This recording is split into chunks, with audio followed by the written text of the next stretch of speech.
Don't for chills, don't for chills, don't for chills. Game is a real, don't start the day. Game is a real, game is real. Don't rush me, Dave has to go. Dave is out, Dave has to go. Go summer room, I'm on TV. Don't for chills, don't for chills, don't for chills, don't for chills. And we'll let you say a real get together.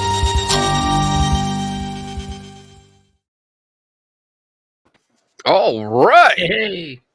Hey, We are back. It's another Saturday night, and I can already predict my skeptic psychic abilities are going to predict there's going to be a lot of fucks tonight. I don't know what the fuck you're talking about. Oh, and here we go. What the fuck? Hello, people. We got Tiffany in the room already. Tim Vickers is in the room, his twin. That's good. We got Ryan, Doppelganger. JD, your doppelganger. I'm in there too. What? Your shut up, bitch. You're already drinking. Doppelganger. There you go. I said it right. You said it right. All right. Hey, Bob. Alan Skip Gibson. What's up? All right. So tonight we're going to be talking about Tim's top 10 paranormal cannons. Boom, boom. Boom, boom. And to celebrate this, Dave put something together for us. So here we go.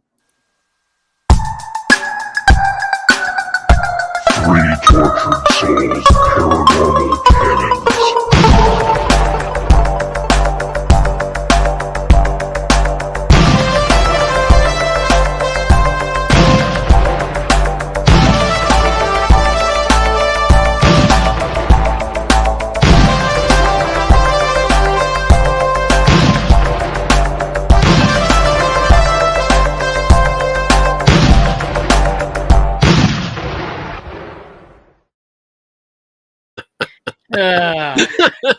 We had to have some true. flair to this because Tim was just so adamant about these paranormal cannons.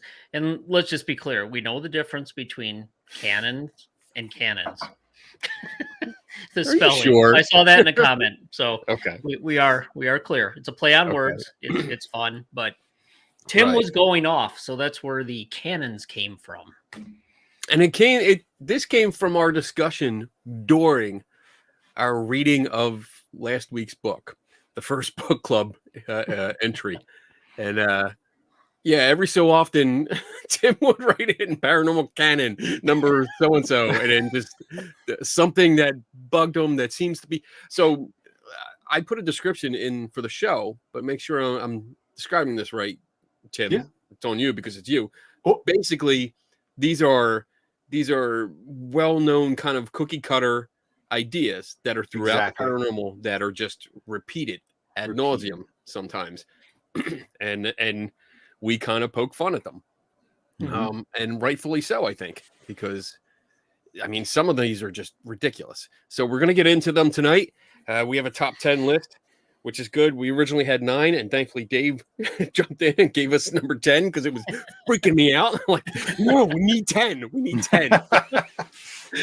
So, all right, let me get the list up here. I don't have them on screen, but I'm going to read them off to you. Actually, maybe while one of you guys is talking, I'll type them into like the banners so we can have them up on screen. So, but let's start off with our opening statements, and I'm going to go around the room. I'm going to start down low with Dave. All right. Down low, So Dave. I was laughing my ass off as Tim was coming up with these. These are they're insightful, actually. You think about it, and if you read the book that we read, or you watch the TV shows, or you go to conferences and talk to various individuals in the ghost hunting and paranormal community, these come up a lot. And when Tim started to list them, I'm like, wow, yeah. And they're stated as facts, rules, laws, like the actual canon, CANON without the two N's, which, basically it's an actual law, rule, principle, or criterion by which things are judged. That is not what these are. These are things that people in the community state as such they are, but they're not.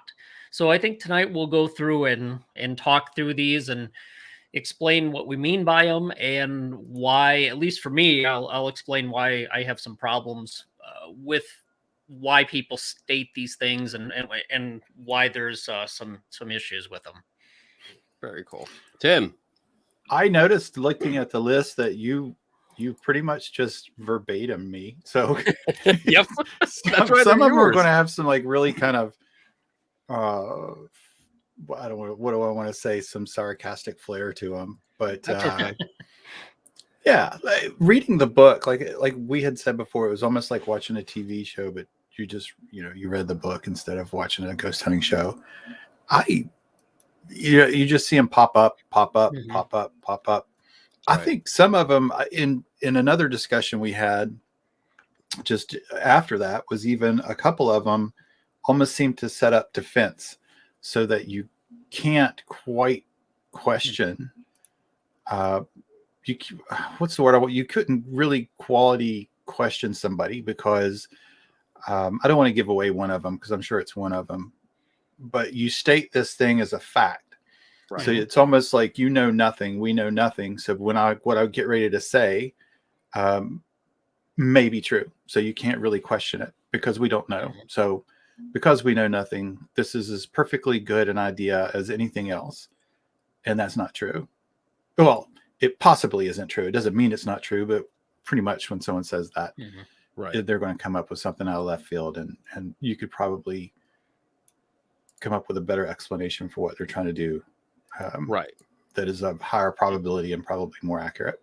And some of these are scapegoats. They're basically like a way to get out of actually explaining something by throwing it out there, and it's to build themselves up.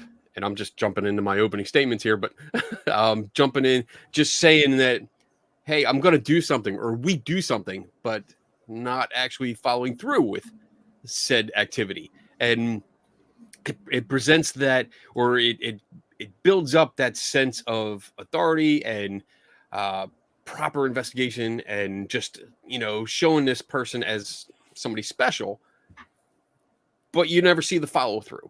And we're going to get into more detail about that in a little bit. But I mean, that's, I guess, the premise that some of these are based off, and they really they annoy the shit out of me. Some of them, like, I was trying to go through and make notes, but when I got to one, I'm like, fuck. Oh my gosh. And I know exactly who we're talking about with some of these. I'm like, that guy. You'll see. I'm going to try and be good tonight. I'm going to try and keep it level. My psychic powers tell me that the more you drink, the more you will not be good. Yeah, I have a habit of that. The more I drink, the more things come out, like the more I drink, maybe, hypothetically speaking, maybe today I was pre-gaming and I might have written a book reviews on several well-known sites. Website, of Can't wait to read those. I recently wrote. So we'll see what happens here. All right. So I have the first one. Let's just put it up here. I was able to get 9. I got to get the last one up. But the first one here, Paranormal Canon number 1. Science is afraid of, scared of, doesn't care for the paranormal. And this one, I mean, we've all heard this before, and I read this. I see it on social media. I see it in books. I see it on TV shows where there is a gross misunderstanding and ignorance of what the scientific community thinks. And it's almost like a stereotype. It takes science as a whole and says, science doesn't give a shit about us, or they're afraid to look into this kind of thing. and it's almost like a clickbait kind of attitude to get people riled up, because if you're a ghost hunter, and I honestly I remember feeling this similar way back in my ghost hunting days. I was the same Sure. way. I was like, yeah, science doesn't Mhm. give a shit about us. They don't care, you know? But the thing is, you can do a quick Google search, especially Google Scholar, which I know that's his favorite rabbit hole. But you can find a bunch of studies, and I'm sure Dave can comment on this at length, but you can find studies and papers out there going back. Like, I only did like 2000s, 90s, and 80s, and I was finding papers on this. So, and I'm sure it probably goes back further, much further, but there is literature out there. And it's not that science is afraid. And again, I'm speaking from my opinion here, Mhm. because I do talk to people that do have scientific backgrounds and they're interested in it. Sometimes, though, on the flip side of that, sometimes a particular event or an experience may not be worth looking into at present time because there's just not enough data, or bunch of experiments that came before it have given negative results. And it's like, all right, we've done this over and over and over again. We have nothing. Let's move on to something else. Unless, something pops up later and says, hey, you need to come take a look at this again. And I also think a little bit of this goes into the ego of ghost hunters. Some ghost hunters, their ego is that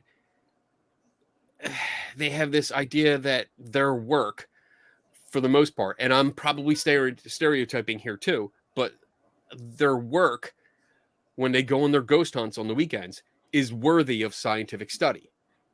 And it's not always the case. I mean, in most cases, it's not, especially if you use pieces of shit like this. You're not doing scientific work. You're not doing proper methodology. You're not controlling the environment. You're not doing stuff that scientists would be interested in looking at because the data is corrupted from the start. Mhm. So there's a lot of problems. That's me. I babbled on, so I'm going to pass it back off to Dave. You can start, and then I'm going to get to the comments. Yeah, so don't agree with it at all. I mean, obviously, the Society for Psychical Research, the founding members of that were all scientists. Not all of them, but the vast majority of them were scientists, chemists, physics. They had a lot of, excuse me, scientists that were a part of that. And there's professional societies now. There's the Parapsychology Foundation. The Society for Psychical Research is still going. There are universities that have parapsychology and anomalous psychology departments. University of Edinburgh, back in the day, Duke had the Rhine Research, the Princeton Engineering and Anomalous Research. Let's see what University of Arizona dabbles in it. The University of Virginia Medical School Division of Perceptual Studies. So there are a lot of PhDs and MDs that study this. So I'm not quite sure where people come from when they say that science is afraid of, scared of, doesn't care for the paranormal. You can go to any parapsychology journal or even psychology journals now, or even some physics journals, and there are articles that are about things that we would consider paranormal or anomalous. I think the problem is, and Kenny, you kind of touched on this, is that they don't really necessarily talk about the things that some of these people who make this comment, that they don't talk about the things they're interested in, like demons, and they don't talk about shadow people, and they don't talk about or believe in the things that these people do, that it's all paranormal and there's natural explanations don't explain this. I think it's part of it is they just don't agree with what the scientists have to say and the way they go about doing it. There's a couple magazines. The Society of Psychical Research has a magazine, and the Parapsychology Foundation, the Parapsychological Association.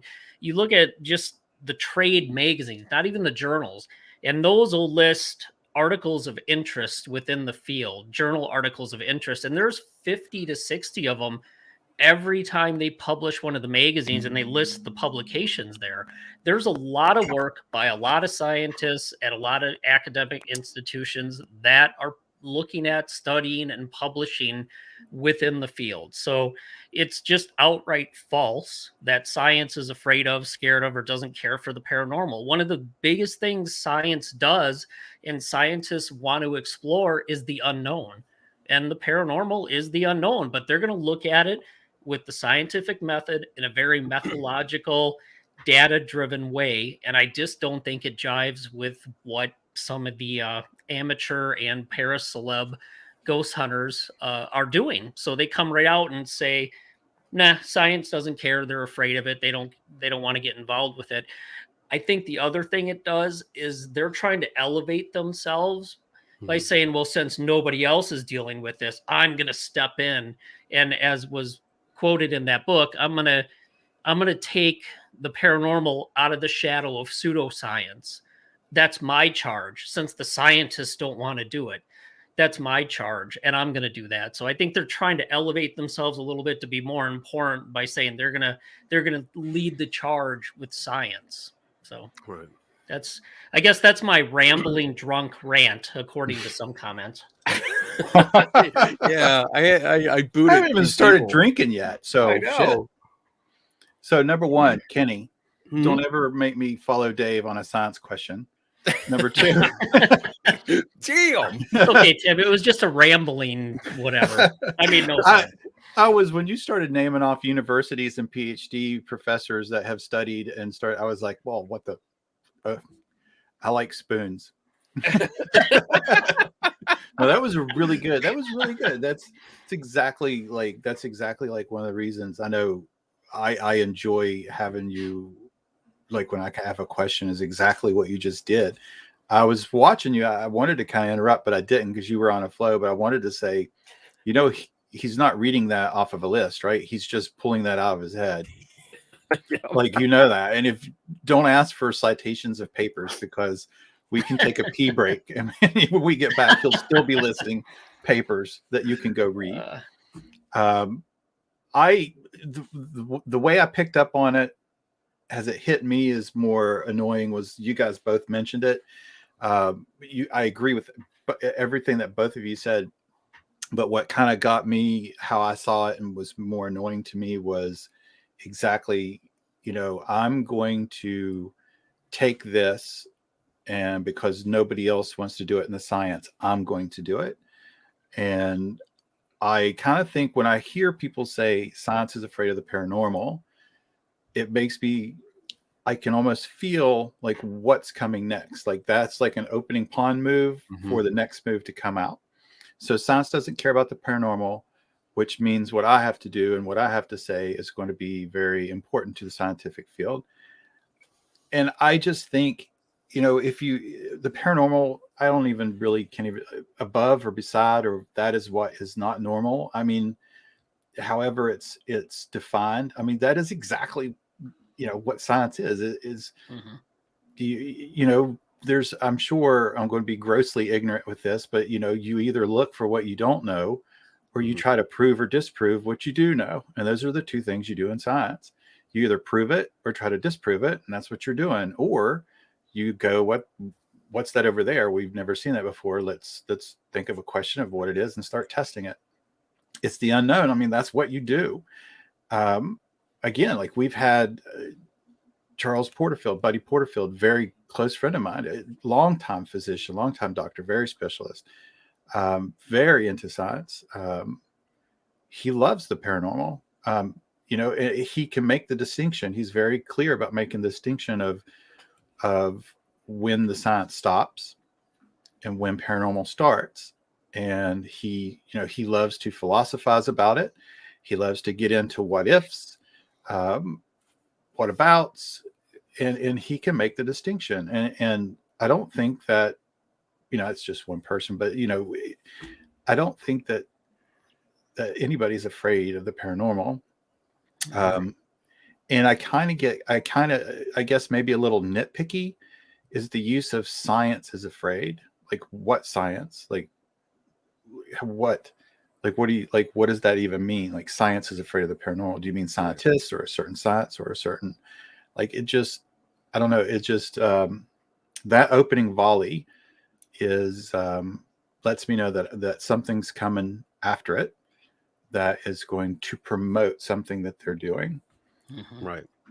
I've also noticed that, especially in books, when it's written by somebody that is really into ghost hunting, they definitely believe there's that.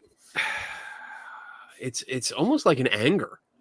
It's not only that science is afraid of it or doesn't care. It's said with a definite attitude of anger and like hate almost, where it's like, well, science is, like paraphrasing, it translates to me sometimes as science is just scared shitless and they're a bunch of assholes. They don't give a shit about us. And so therefore I'm going to prove them wrong. And it's just a very aggressive tone. There's a book that I was in the middle of reading before I started last week's book because, torture. Where I was reading it and I got that sense. There was a lot of references to science in general and how science doesn't care or how science won't acknowledge or won't look at what we're doing, and they have their own petty ideas. And it was very, very aggressive. But it was also very obvious that the author didn't understand a scientific point of view and what it takes to look into somebody's claims from that perspective. It was a, without sounding derogatory, it was a very ignorant attitude. And when I say ignorant, I want to make sure people understand. It's saying just they don't understand it. They don't have a good knowledge of that. They are ignorant to what science is and how it works. And it's just it's disheartening seeing that. And like, those are the people that I want to reach out to and talk to and say, why? Why are you angry? I almost feel like a therapist. Why are you angry? Let's talk. Let's get into this. I want to, just to clear up, I'm sure I feel positive, like any normal percentage of a population, just as being human, that you will have a scientist or scientists that go, yeah, it's bullshit. And they might not care, or they might. I don't think that person's personal opinion on ghosts doesn't necessarily mean that if you bring that person something extremely compelling with some actual valid data, that person probably would be very interested in it. So maybe individually, I'm sure that people in science and people out of science, I would wonder what the percentage is actually, but I'm sure that there's people that are scientists and study different fields that don't like the paranormal, but I think they probably just don't like it because they probably don't like it. I don't necessarily think they're afraid of it. I think probably they're working really hard at what they do, and they have their plates full, and they have years of study on this one particular thing. And someone says, well, why don't you look at these ghosts? And this person might go, this is very huge for me. I'm working on this. And someone would walk away going, well, you're scared. It just might not be that important to that person at that time. Right. A lack of interest.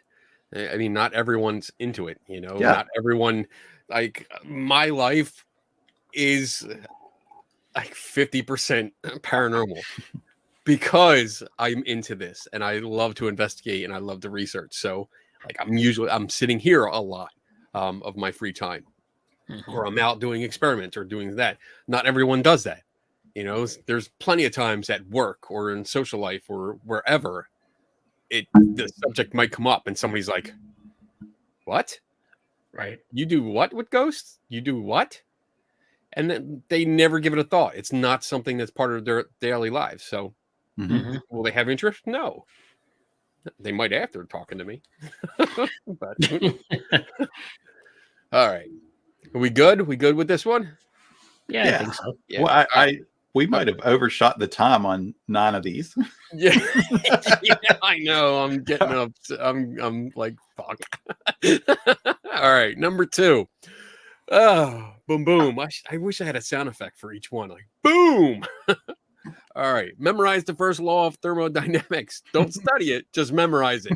Quote it when you need to. Create probability of ghosts in your audience's minds.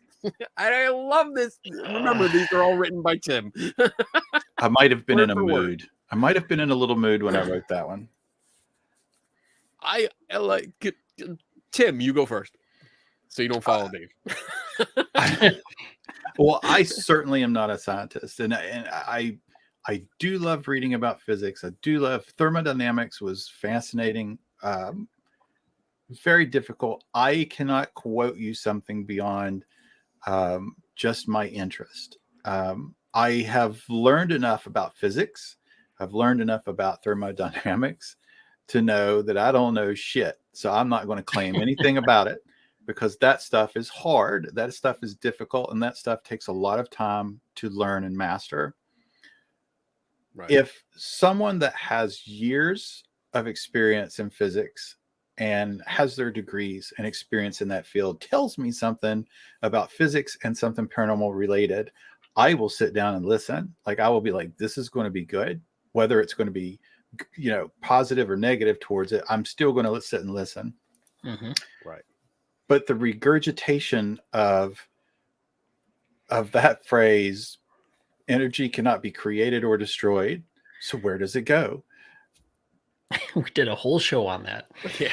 Drives me crazy. It just really does. It bothers me. It just seems like that is a canon of itself, where you need something to set up the probability that ghosts exist. So you use a phrase from physics or thermodynamics, which the study of either, and you want it to sound good. So you're just like, oh, Einstein said this.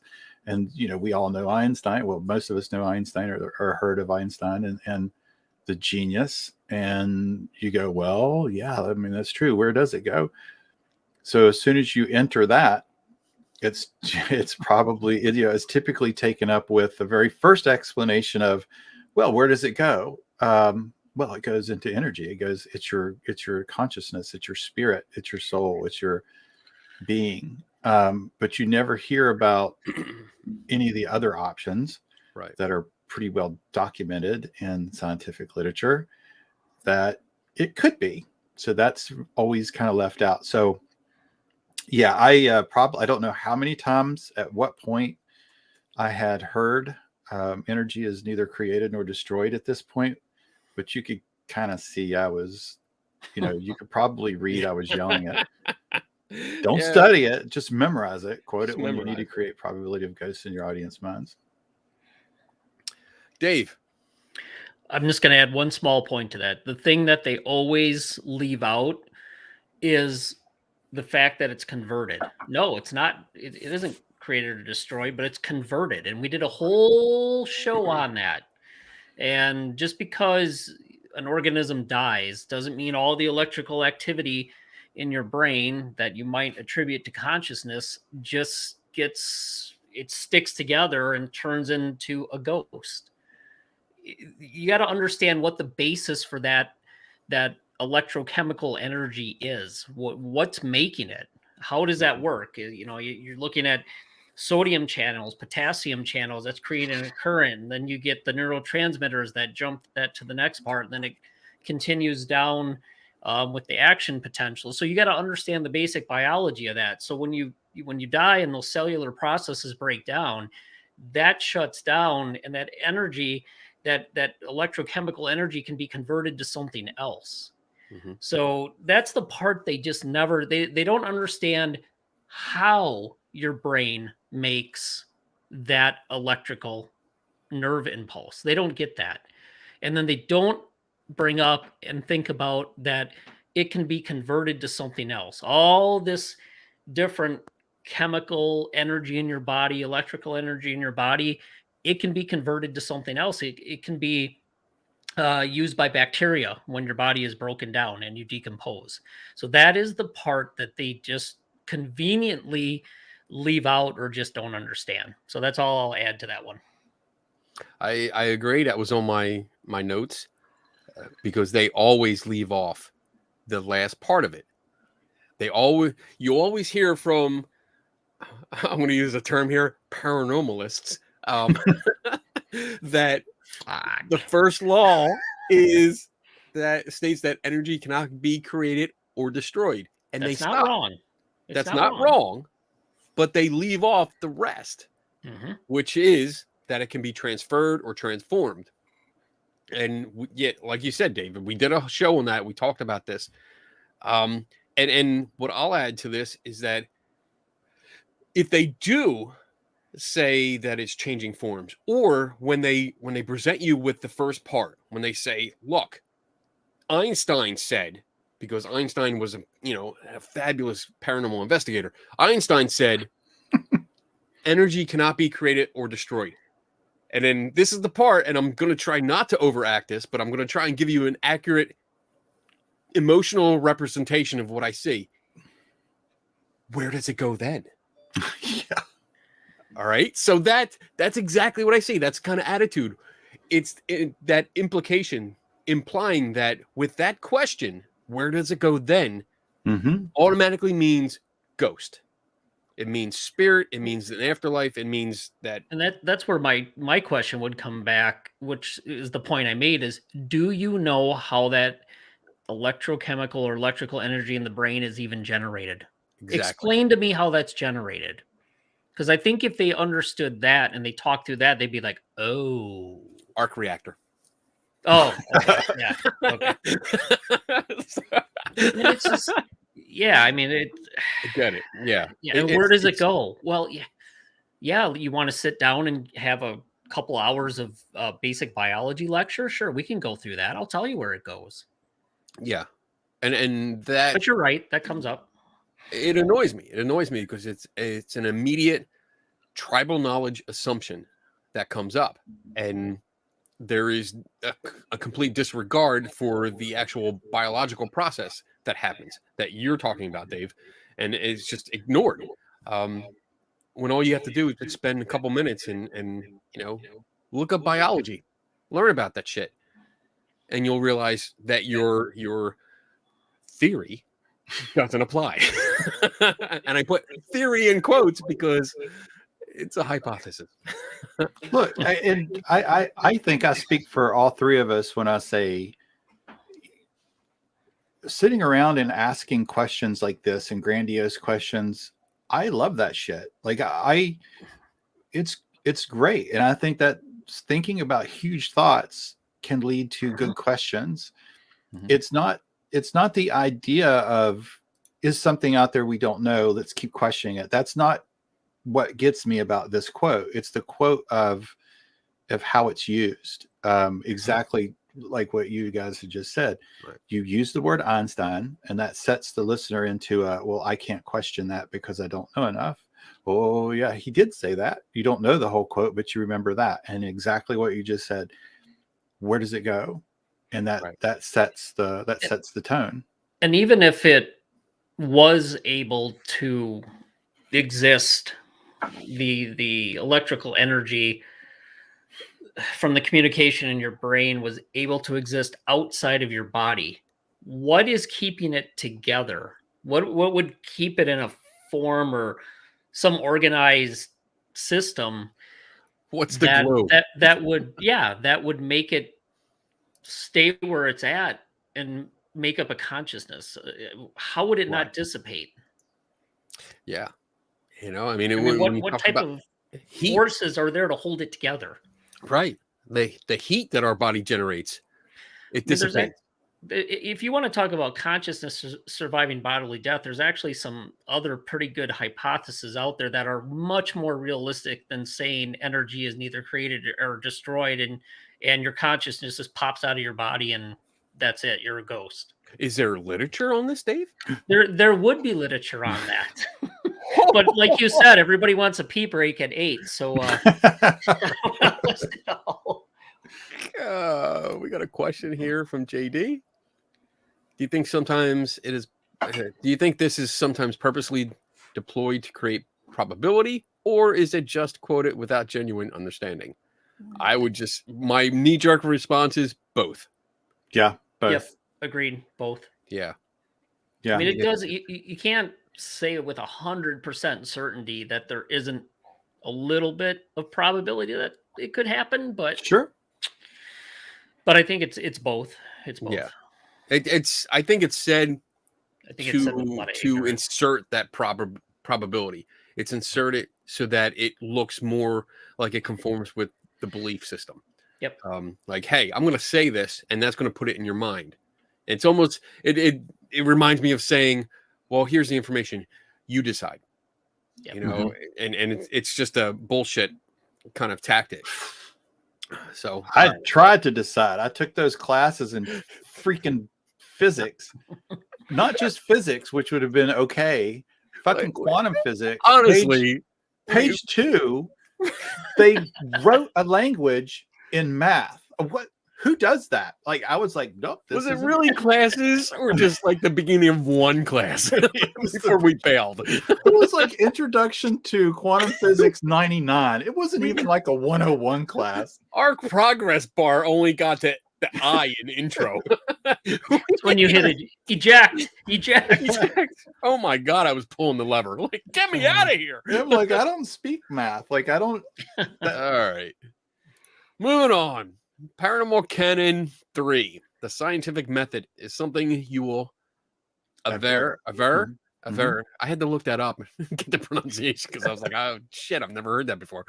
As a gold standard, you will quote it often and loudly, but you shall never actually use it. I love it. Oh, I was getting love deeper. Tim. I guess like my sarcasm was getting worse the more I read that. Yeah, you can kind of see ask it. somebody to tell you what are the steps of the scientific method. So Fuck around and find out is basically we can Fuck around and find out. that's closer than what you get out of a lot of people. Well, that's an honest answer, and it's not too far from the. Fuck I mean, around, you're find onto out, something. and take notes. Yeah, yes. but Very yeah, good. that is something that's thrown out quite a bit, and I especially hate when somebody says we're going to be the first ones, or we are the first ones that are going to bring the scientific method to the field of the paranormal. Yes, and there is no evidence whatsoever that there's any fucking scientific method brought to anything they did in any of their research. Start with the theory. The first work start with a backwards. theory that ghost exists and claim you ruled out everything natural, and then go back and say that, okay, for example, heating and cooling could happen in this place, which could lead to footsteps. But when we're there, they're footsteps from a ghost named Karen. That's what this country, and we talked to her. Like, what the hell are you guys talking? Scientific method. Right. Okay. Right. Yeah. So let me put up here. Let me real quick. Share screen. Done. So here is just one of the basic charts that show steps. Now, like every time I talk about this, I always say, look, there is no one concrete version of the scientific method. It depends on what you're doing and how you're doing it.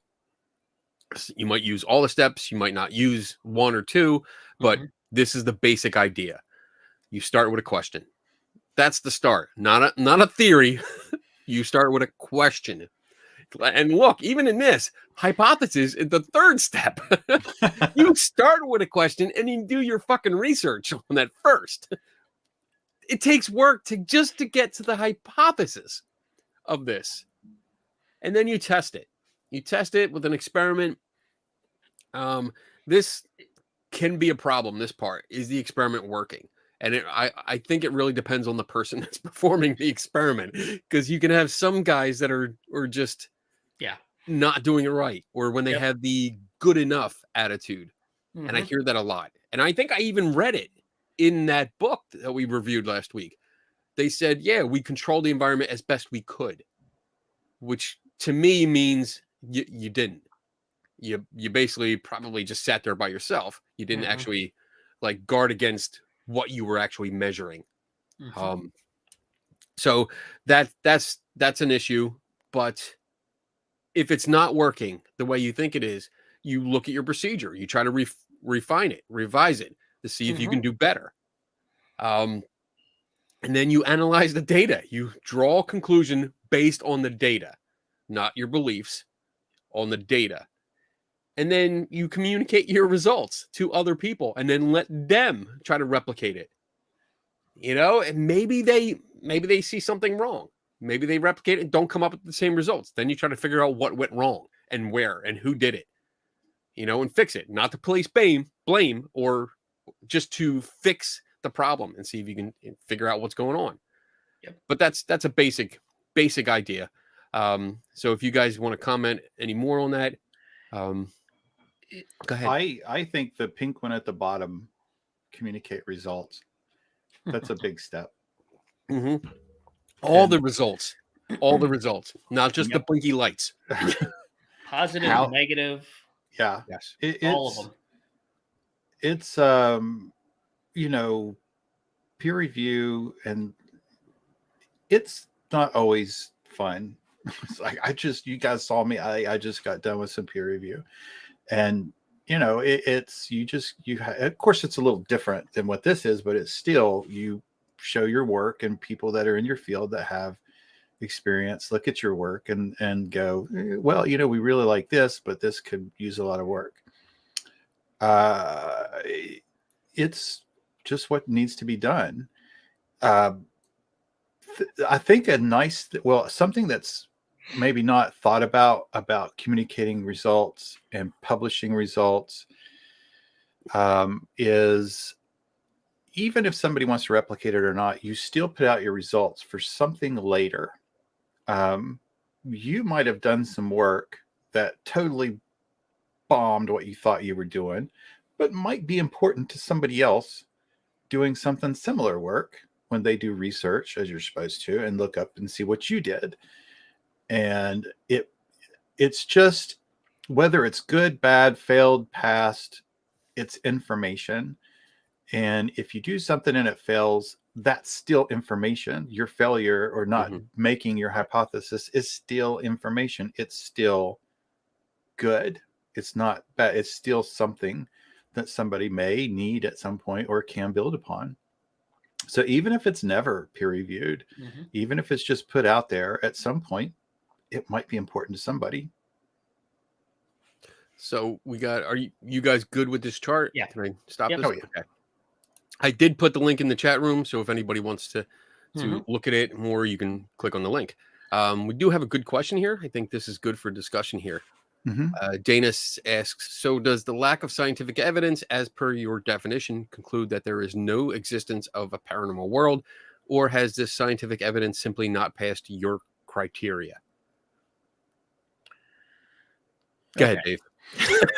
I see him like, right, Kenny. Now I got to follow. So I would say, first of all, there is data. And the one thing I will say is it depends on what part or what phenomena within the paranormal you're talking about. It's not just paranormal. You have to be specific. Is it ESP? Is it psychokinesis? Is it, I mean, there's broad categories they look at within the field of parapsychology. There's ESP, extrasensory perception. There's psychokinesis, mind over matter. And then there's survival related, which is life after death. Now, if I look at it, and this is my personal opinion after looking at the data for, at least I think the data for ESP and psychokinesis, there's data there. It shows there's something going on. However, is it strong and can anybody repeat it? And is it generally accepted? in the scientific community? No. And quite honestly, it doesn't matter what I think. It's what the general scientific community accepts. But my personal opinion of that data is that there is something there beyond just screwy bad experiments and bad interpretation. So I think there's something there. Now, when you move into survival of consciousness after bodily death, you have reincarnation, you got ghosts and hauntings, you have near-death experiences. There's all subtypes within that. So actually, ghosts and hauntings are the lowest as far as data goes for what's out there. Some of the stronger stuff, if I was going to rank it, and some other parapsychologists might talk about it, near-death experiences and reincarnation, just because it's been studied pretty extensively. There's a pretty good data set. Notice I'm not saying evidence, I'm saying data set that's been generated by a fairly good number of quality researchers. That data, there is data out there that said that indicates there's something interesting that isn't explainable just by completely natural means. That doesn't mean it isn't natural. It just right now means we don't know exactly what it is. So this isn't a yes or no question. For me, I think there is data that shows that there's something going on, that it's just not all natural, that we can explain it right now. But does that mean it's the paranormal world exists?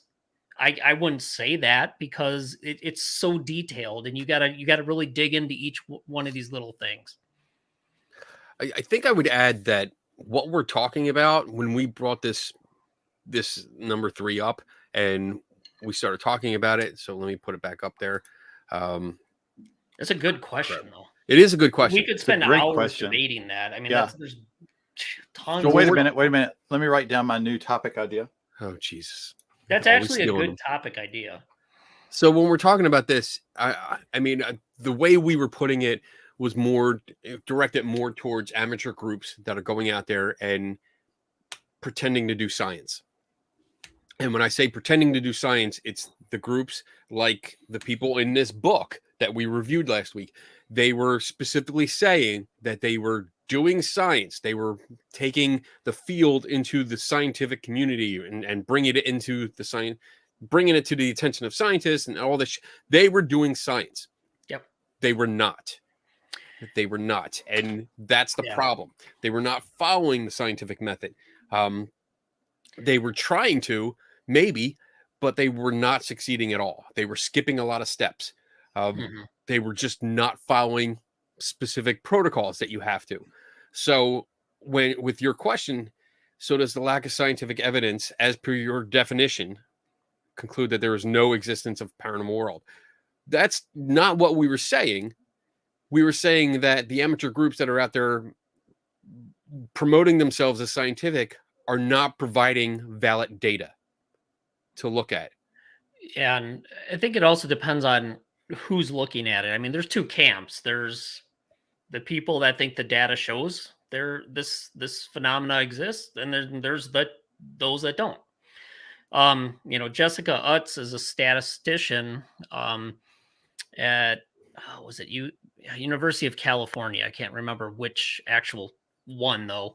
Sorry. But she looked at a lot of the original data for ESP and remote viewing and a whole lot of parapsychological data. And her conclusion as a head of a statistics department at a major university was, if this was anything else besides parapsychological data, we would have accepted the existence of it at this point based on the data.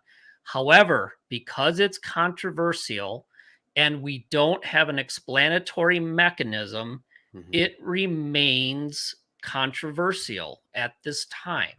So that to me, that's kind of a good summary of where we're at with this stuff.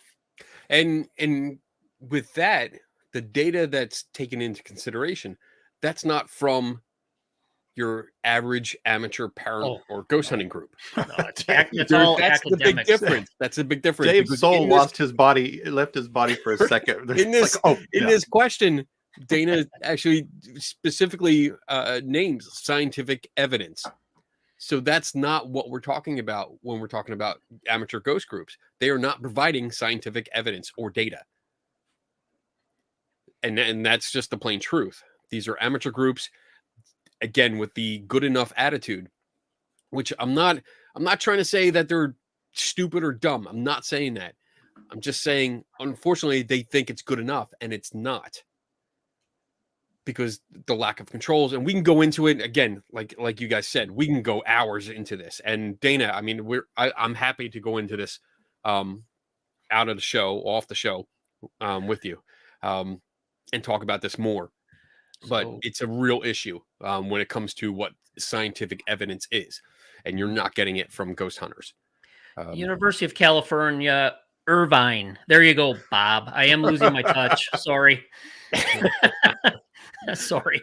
All right, that was a good question, though. That's a I like great that question. We I should have. we can base a whole show on that. I think That's a super good question. All right, Yeah. moving on, because we're 50 minutes in. We're only on number 4. All right, paranormal canon number 4. There are no experts in the paranormal field. There it is. That's the one. Oh shit! Here we go. You That's the first, one at the Tim. Go ahead. Oh, sorry. You got My it. Headphones are a little tight. I hear this when a claim is getting ready to happen, at least in the way I see it presented most often. People will say, hey, you know what? There's no experts in the paranormal field. Now, this is what I did, and this is what I found. And I don't, yes, okay. First of all, you would need to explain to me when you say paranormal field, what does that mean? Because there are experts in the paranormal field. There are experts in the paranormal field. 2 of them, whatever. Kenny is an expert in photography. Dave obviously is an expert. Not as much of an expert as who JD pointed out. But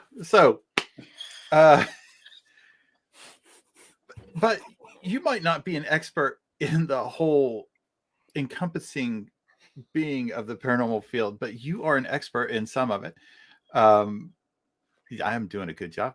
So You're doing great. It bothers me. I think this is a misleading statement. I think that this feels like it is it's almost like a unspoken agreement among everybody that is in this hobby, so that nobody gets to challenge anybody, that nobody gets to be pointed out or criticized, not harshly or not bullied, but questioned, criticized, critiqued, so that you can always go, hey, you know what? There are no experts here. We don't know anything. So whatever you have to say is going to be just as plausible or just as valid as what this doctor in physics or this doctor that has many years in parapsychology has to say. It's not necessarily Power unity.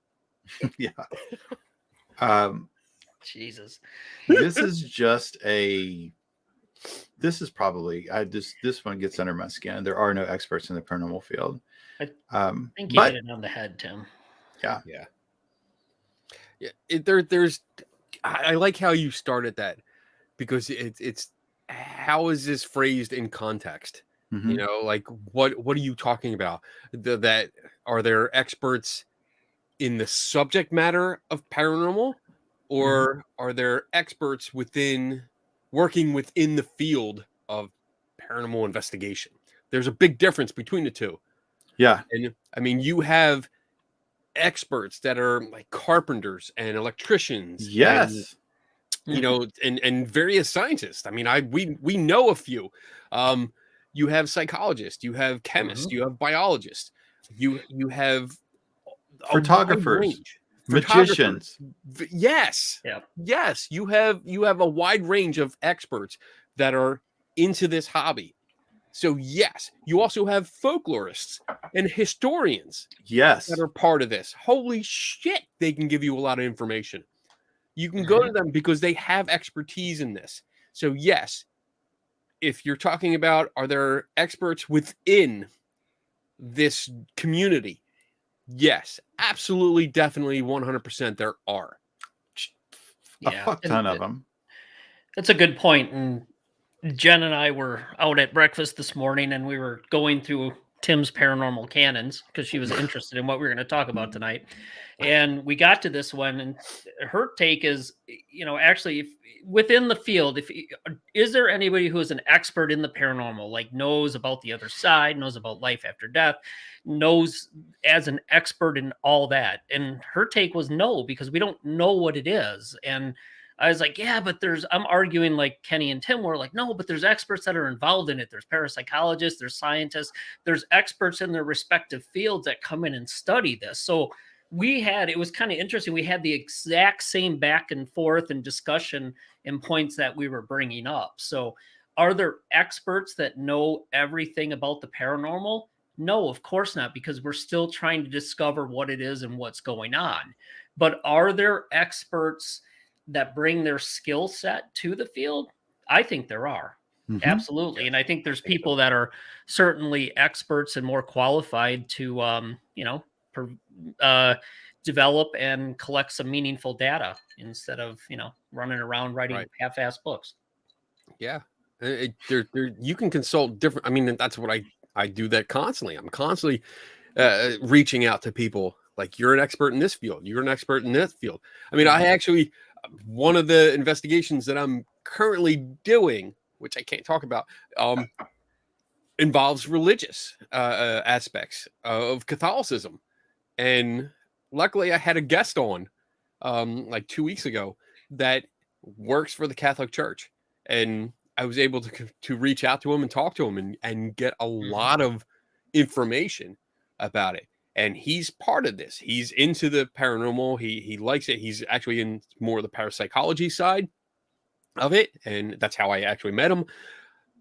But he is an expert in that field. And it was great to be able to tap that resource and say, hey, I don't know about this. And he was basically like the religious version of Dave. when you ask for like a scientific paper and Dave's like, oh yeah, I got that. Oh yeah, I got that. This guy was the same way. I said, I need to know what the church law is about this. And he's like, boom, boom, boom, boom. Like doctrines and papers and all kinds of shit. So it was great. But yeah, when like you said, Dave, when it comes to an expert on ghosts, no, I don't think there is an expert on ghosts, because that's not something you can. I mean, you can do the folklore of ghosts, yes, but you can't be an expert on something of the subject matter of like a alleged ghost for reals, because there's nothing. Well, we're still trying to figure out what the hell they are. So it's exactly, kind of hard you don't know. So yeah, and then even when it comes back to methodology, and wait, let me make sure that there is not a canon for this. I forget. Is there? No. Okay, I'm making sure. But when you come across, and stop me if I say this and you think there's one, there is no right or wrong way to investigate. I don't think that was that should be number 11. But that's a good one. When I hear that, I'm like, yeah, you fuck. I was trying not to say it, but like, yes, there are wrong ways to investigate things. There definitely are. Yep. And there definitely are right ways to investigate something too. And using a statement like that just shows ignorance. And I think it goes along with something that Tim said earlier in this discussion, was that like, there's a claim coming. When you say there is no right or wrong way to investigate something, it's always followed by a claim. Yeah, I think it's going to be a claim of there's no right or wrong way to do it, but we're going to tell you what the right way is. Right. And that certainly was in that book. Yep. All right. let's try. Let's try to we get got halfway one through the more. list before break.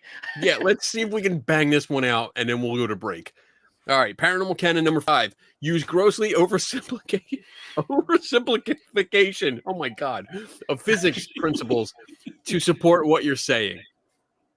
So This could have maybe been mixed in with. Thermodynamics. Yeah. I agree, but it's the I'll same add- principle. I'll add to this just that I find it all too often that people that have no background in physics and no business talking about physics usually try to give an expert opinion on physics to other paranormal enthusiasts or ghost hunters, what have you.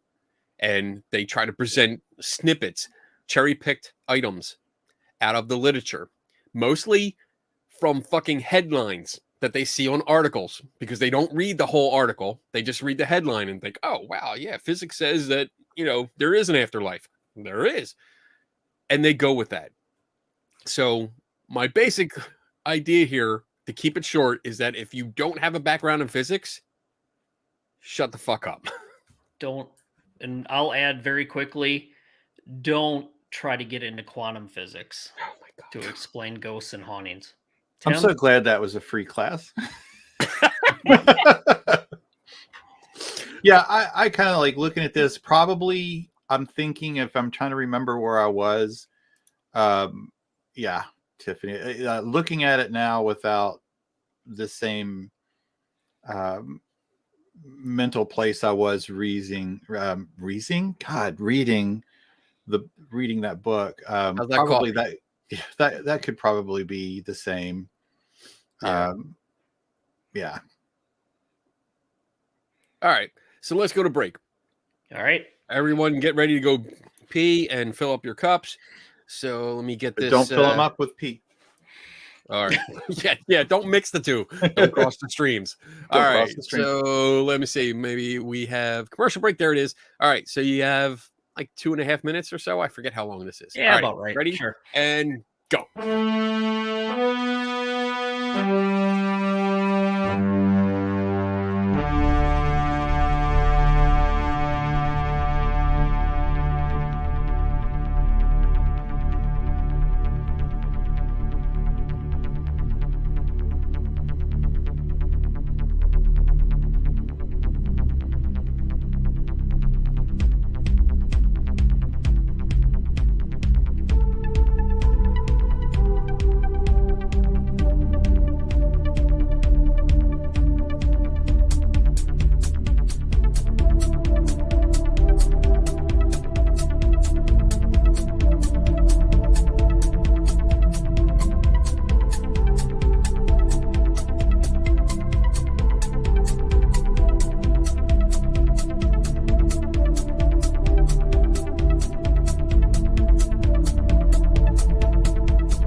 All right.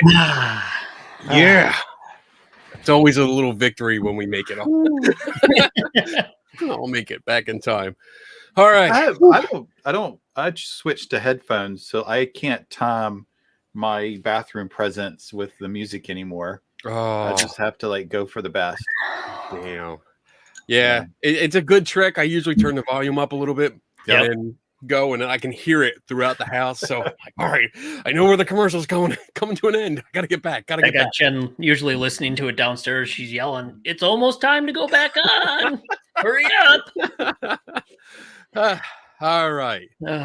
Number 6. Here we go. No matter where you are, what you're investigating is in fact the most haunted place in that town, state, or county.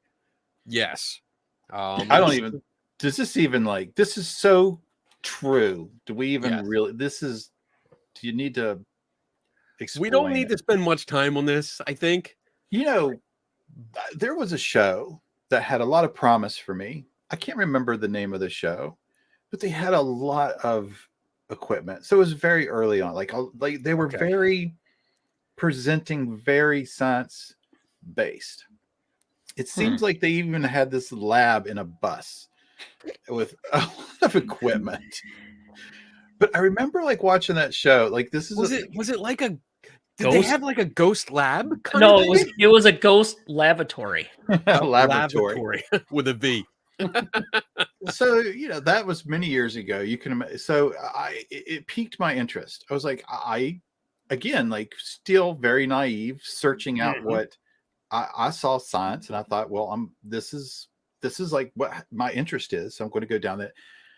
But what absolutely killed me about that show was either the most haunted place that they were doing their investigating, or they were the first to do it. They were like, we're the first to investigate a cave. We're first to investigate a shoebox. You're fucking jumping ahead. Is that on there? Yeah. Oh shit! Damn. Yours.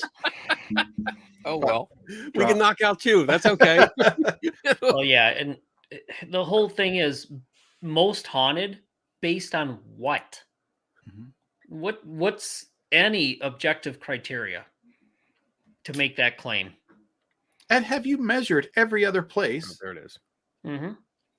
Yeah, sorry. It's a typical marketing tactic okay. to me. I mean, it really is. I mean, that's something that's widespread in, well, old school marketing, because these days people are a little smarter. They typically want more human related and value driven marketing. But in the old days, you would just say it's the best value ever, the best value around, or the best car dealership in the county. Right. So I think it's just the result of some really old marketing, and obviously it makes it more interesting if you say it's the most haunted place ever that we're investigating. So I don't know, maybe it drives ratings, but makes me turn it off usually. Yeah, a picture that would come into my mind when I see that is, what if there are 100 ghosts, but they chose to, in fact, only do one thing one night a year? What if there was only one ghost, but they did 5 things every night for 365 days? Like, what is more haunted? The fact that there are more dead people in there, but yet they only do one thing a year? Or there's one dead person in there and they do 5 things? Exactly. This was my point. This was in my notes about what's the standard that this is based on? What's the comparison to? Like, most haunted compared to what? Yep. Exactly. Amount of experiences, amount of ghost hunting groups that visit and pay to be there, the amount of books that have your story in it, how many times you've been on TV. Yep. Like, what's the criteria? There isn't usually. It's usually just presented as the most, blah, blah, blah. And you go on from there. And I mean, honestly, that is something I like to bring up when I visit a place. And as soon as the owners say, hey, this is the most haunted, or the leader of whatever ghost hunting group is there, say that. I always ask, compared to what? What's the qualification? And I guarantee you'll stump them. I guarantee it, because in my experience, it's always been, well, what do you mean? It's the most haunted. in the state. Compared to what? Compared to what? Well, because it's got a lot of activity. Compared to what? It's just like those Halloween shows you'll catch on Travel Channel, the top 10 most haunted graveyards or towns in America. It's like, well, how did you rank them? Yeah. What was the criteria? I mean, we should do that. We should send a letter from the three of us to like History Channel or even the publications like National Geographic when they put out their Halloween edition of the most haunted places. Like, what's your criteria for this? We're curious. We want to know. I'm already banned by a great place in my own state for questioning. Well, it's got to be one of the most haunted because they vicared you.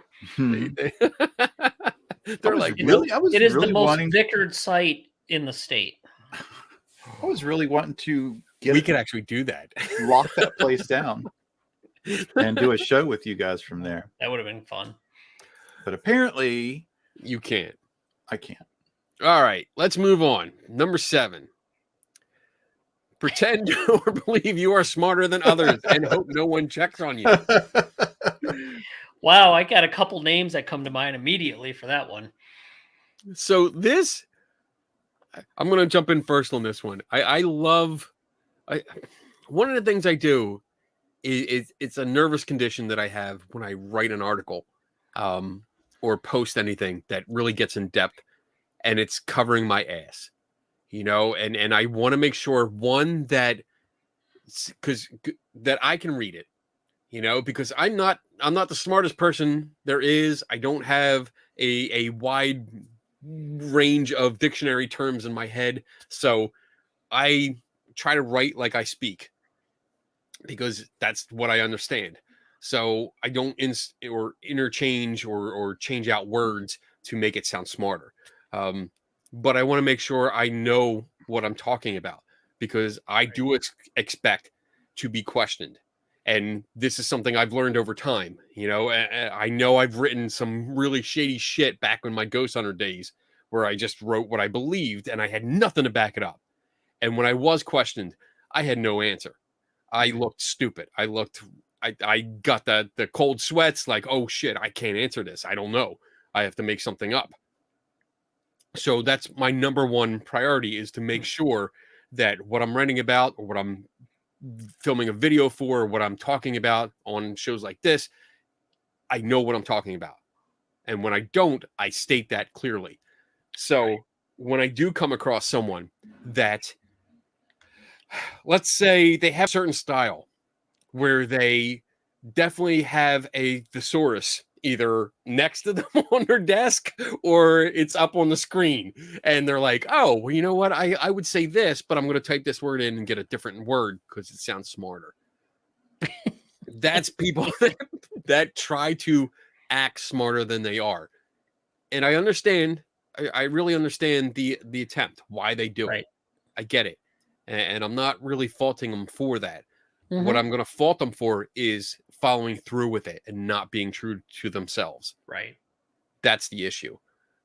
Because when the time comes that you are questioned, and it will come, there will be people like Dave or Tim, like me, like the three of us. Come on, all three of us. I was trying to diffuse my situation. To this day, I remember my very first oh shit moment. Mm-hmm. Setting up equipment in a house, and there were some people that were there visiting. I didn't know them. And this person asked me, like, what are you looking for? I was like, well, ghost, dumbass. And they were like, yeah, but they were like, how are you going to know it's a ghost? I was like, well, it's an infrared camera. So yeah. And they were like, yeah, but how do you know? I'm like, I don't understand. I was like, oh shit. I was like, I really don't know. And I remember just kind of like trying to end the conversation and walk away. And like that moment was like so uncomfortable. I was like, I really need to crack a book up and see what the fuck I'm doing here. Mm-hmm. And it was one of the major things that changed my trajectory was a good face-to-face questioning. this person wasn't being mean. They were just, I think, general curiosity. And I could not answer it. And it was just a really good way for me to go, shit. Yep. I guess, So- and don't ever be afraid to admit you don't know. Yeah. Yeah. I like this. Yes. Yes, Bob. That is rule number 2 for me. That I don't know everything. And that's something I say on my Friday night show every week, that I don't know everything. Nobody knows everything. And sadly it has to be stated, because I mean, because I present myself as more of a skeptic, and I'm sure even you guys probably get it. It's because you guys are seen as an authority. All 3 of us are sometimes seen as an authority figure. So when people come to us, they're like, well, here's this situation. How do you explain that? Yeah. And it's not a genuine kind of question, as in like, can you tell me how you would explain it? It's an accusation of, how do you explain that, bitch? Something like that. And so I have to constantly repeat, like, no, I don't know everything.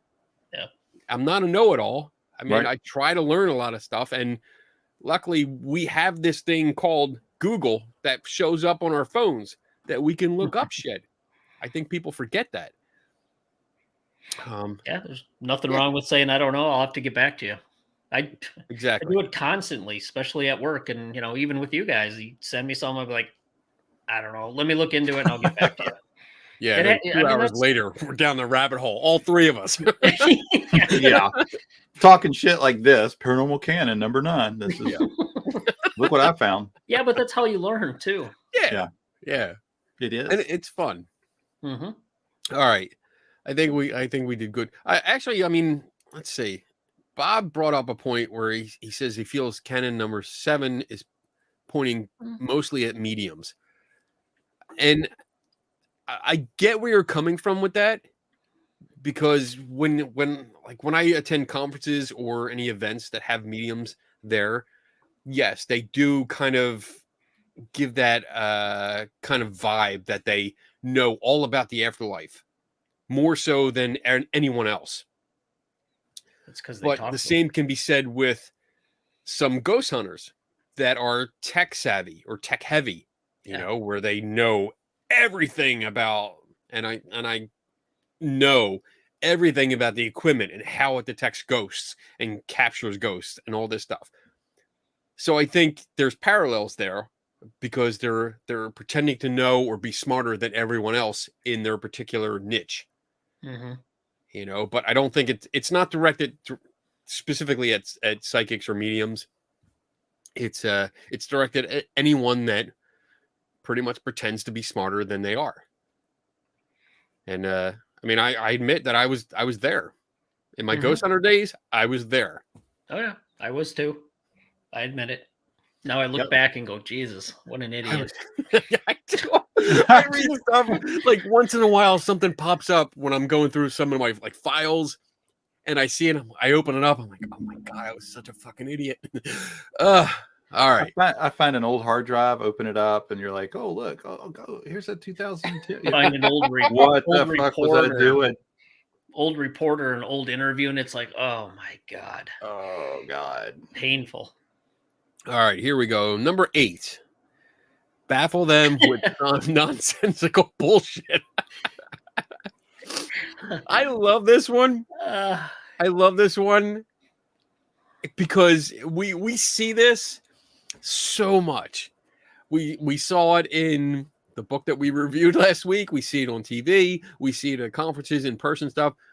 That if you can spew out a bunch of word salad at people that are not well versed in the specific topic that you're talking about, you can get away with anything.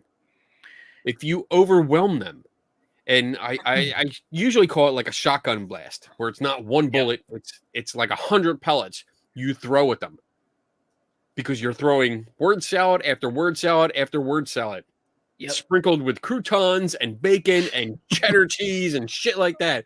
You're making me hungry. It completely overwhelms them. Here's an example. we use an electron multiplying camera to detect the photonic apparitional signatures or whatever was said in that book. It's like, okay, so we're going to throw and there is now a theory within the paranormal community that photons play a role in ghosts and hauntings. Yeah. What is that? I mean, they're throwing terms out that they don't even know what they're talking about. And I'm sorry, but they're talking then they get into, and I'm using the book as an example because that's where this stuff came from.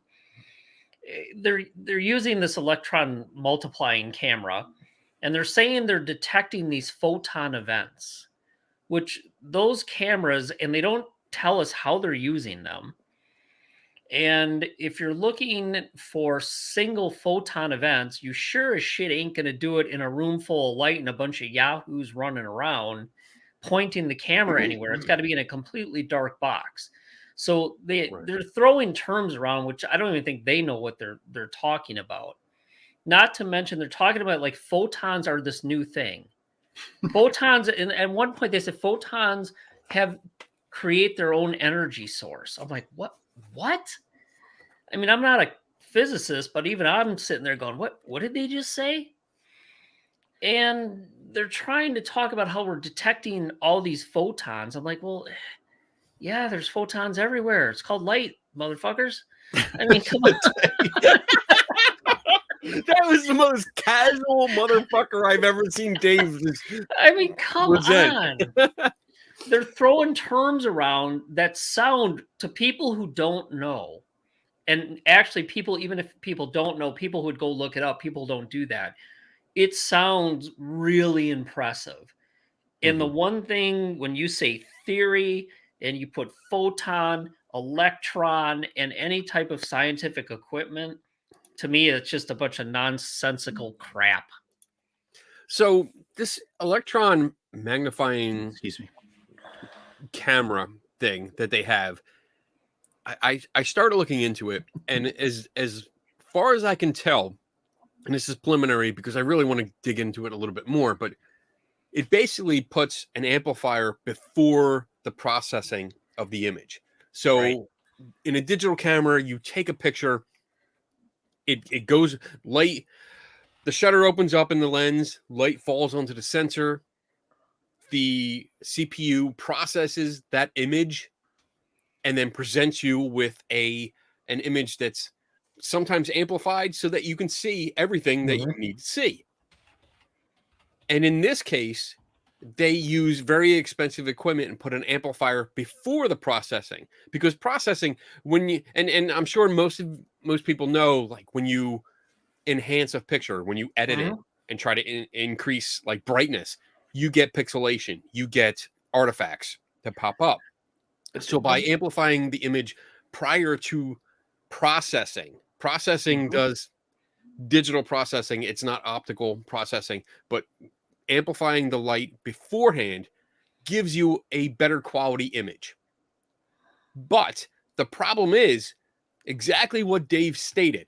If you're not doing this in a closed system where it's completely black and blacked out and there's no outside influences, the photon events that they talk about in this book, and that especially Brandon has spoken about before, we have no clue where they're coming from. And when I say that, let me clarify. You're pointing a camera at a certain area. If a photon event happens, which translates into common language as light, if there's a light artifact, we don't know the distance from the camera that's happening. And your body gives off biophotons too.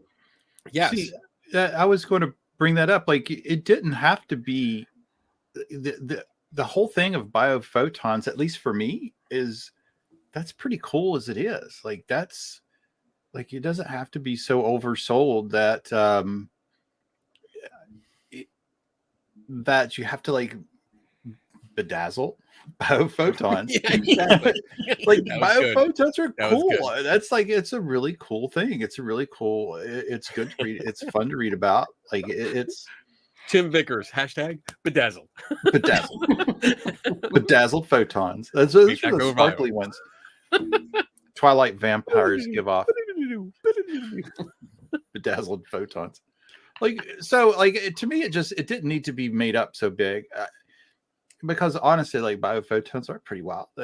Just to read about them is pretty interesting. Yeah. But this is a good example. This is a good example because I'm glad you brought this up, Dave, because it's if you guys, if anyone's watching, you actually read the book, which if you didn't, that's good. That's to your benefit. But when you read it, there's a lot of exchanged language in this book to make it sound smarter than it really is.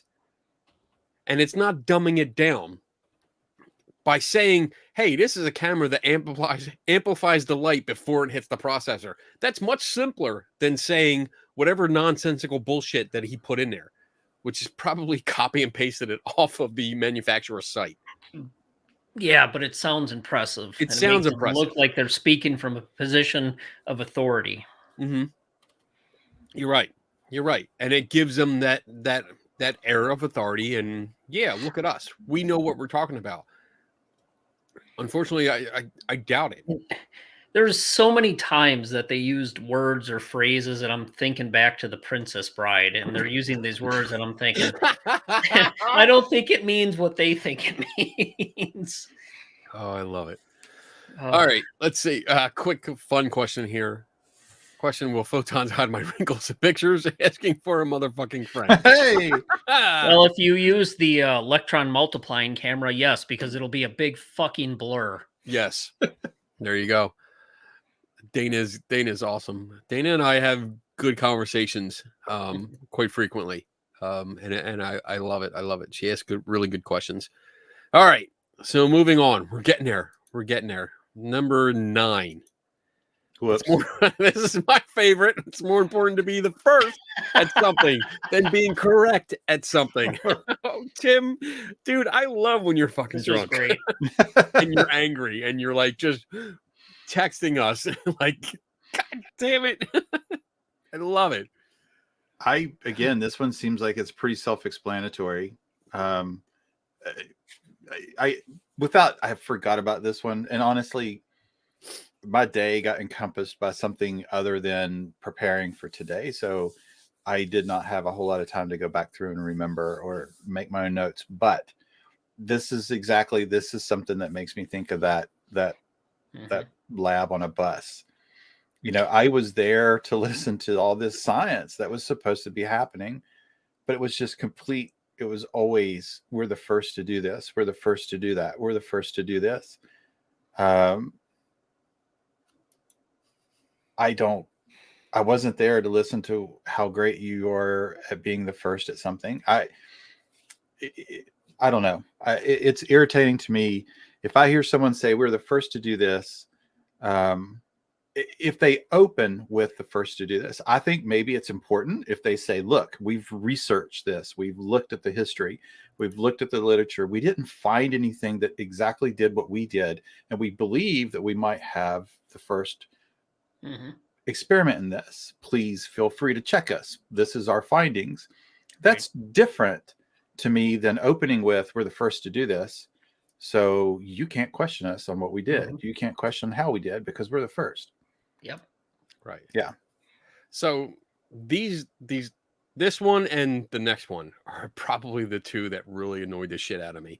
And I'm probably going to go off on rants. Okay. Disclaimer. So I give my time to Kenny Biddle. I mean, all right, we'll just start it off with a cannon boom and say seriously, who fucking cares? Honestly, I mean, there are certain things, yes, that are good to be first at, like to the finish line. Yes, you want to do that. That's the point of what you're in. The first to walk on the moon, really cool. Really cool. You know? Really, really fucking cool.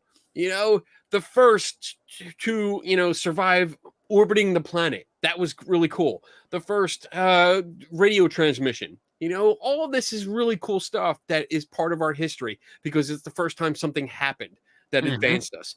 But when you want to put out, say on social media, this is hypothetically, if you want to put it out on social media that you were the first to investigate a place because some TV show claimed to be the first to, I read nobody that fucking somewhere. cares. Huh? Where did I see that? I saw that somewhere. I saw But that. nobody fucking cares. Nobody cares. You know why? Because it's all bullshit. It's all bullshit. You, the TV show, it doesn't matter if you were the first. Because if it's not a quality investigation, doesn't fucking matter. And if You're you there didn't for fun. put it out there and publish it, who would know about it? Right. That's good, Dave. I was the first to investigate every single place in the United States that is the most haunted in the United States. I want to make that clear. Well, let me give Bob another quote. Prove it, bitch. Oh, it just annoys me. Like this is not a race. It really isn't a race. There are races out there that are worth winning. Right. Marathons. Yes, that's what you do. To get a cure or a vaccine for a very potentially dangerous virus that's out there. You know, to be the first, yes, that's historically important. Let's get it out there and do it. But to die on that hill, I think, to quote Tim, Yeah. of being the first that investigated a haunted location, that's the wrong hill to die on. Yeah. Yeah. Yeah. I mean, I spent years in the pharmaceutical industry, and a lot of times there were companies that made it to market first with a certain active ingredient or a therapeutic. But the second and third entrants to the market, they weren't first. They took what the first entrant made, and because they were in a rush to get there and say, hey, we're first, and they Right. bank on that. And even in my current position, there's a company that's all they go on is we were first, and they suck ass. And you know, our company and another one were so much better because we took our time, you do it right, and you improve. And you just because you're first doesn't mean you're the best. Right. There's a big difference between first and best. And I mean, yeah, minus the examples Kenny gave you with races and stuff, but it doesn't mean just because you were there first, you did a good job and you did anything useful or contributed to the field. So just because you were there first doesn't mean you did anything great. And I think I've seen examples of that, not just in this field, but across medicine and in the field I'm in now. You know, I'm going to jump in real quick before if you have something to say, Tim, but being the first is not something like in these situations, like major situations when it comes to like medical advances and stuff like that. Yeah, it's nice to be historically known to be the first, but as you pointed out, it's not always the best. It doesn't mean you're the best at what you did or that's the best for society. Mm-hmm. Because other people can come up and improve upon it. So I don't know how to say this right, but I guess even if you are the first to do something that's beneficial to society as a whole, don't brag about it. Yeah, I mean, if I was the first to investigate a place and I actually found out there was activity there and whatever, and there's something unexplainable, and other people came in and did a better job, I could give a shit if I was the first one there. I'd be like, hey, that's cool. You went there and learned.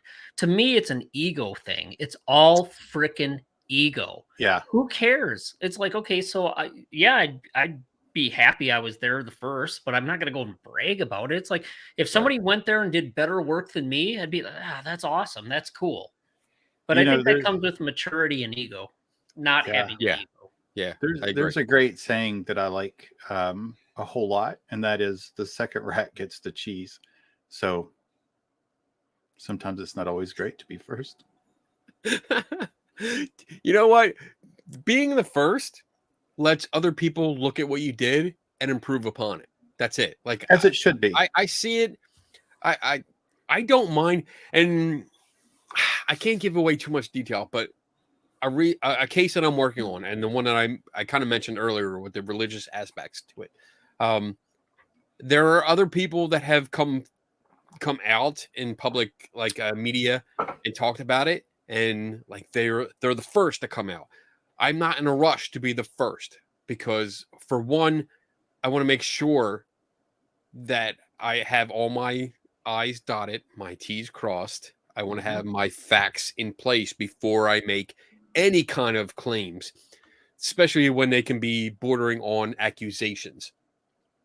So I want to make sure that I have all my ducks in a row and stuff like that, and every other cliche that you can throw into this conversation. But I want to make sure I have my information correct.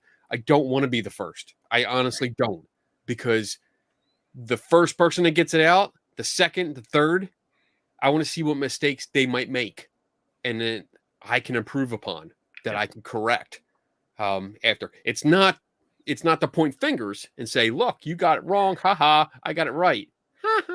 I want to make sure that the proper information is finally out there. And whether it's by me or someone else, I don't care, as long as the proper information gets out there. So let me bring this back to the scientific method and science, and then I'll let Tim comment. When somebody first makes a discovery or first publishes data, that's great. But guess what? Other people build on it and they make it better. And that's how the field progresses. Yeah. Yeah. Yeah. I forget, I can't remember in which part of the conversation, but someone following you and then improving on what you did is, I kind of think, the way it should go. And then you can you don't get to just have one slot. You can be the fifth and sixth. Yep. Then you can look at what they did and go back and try it again and adjust what you did the first time and see if you get better results. Yep. I think Dave was spot on with, it is an ego thing. If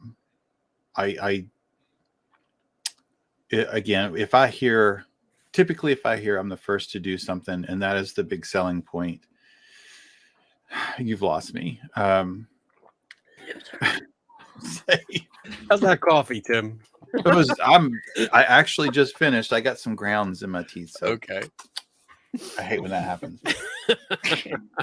All right. Down to the coffee grounds. We got to wrap it up, I guess. All right. We got one more. They're we got still one drinkable. more to go. All right. Here we go. Number 10.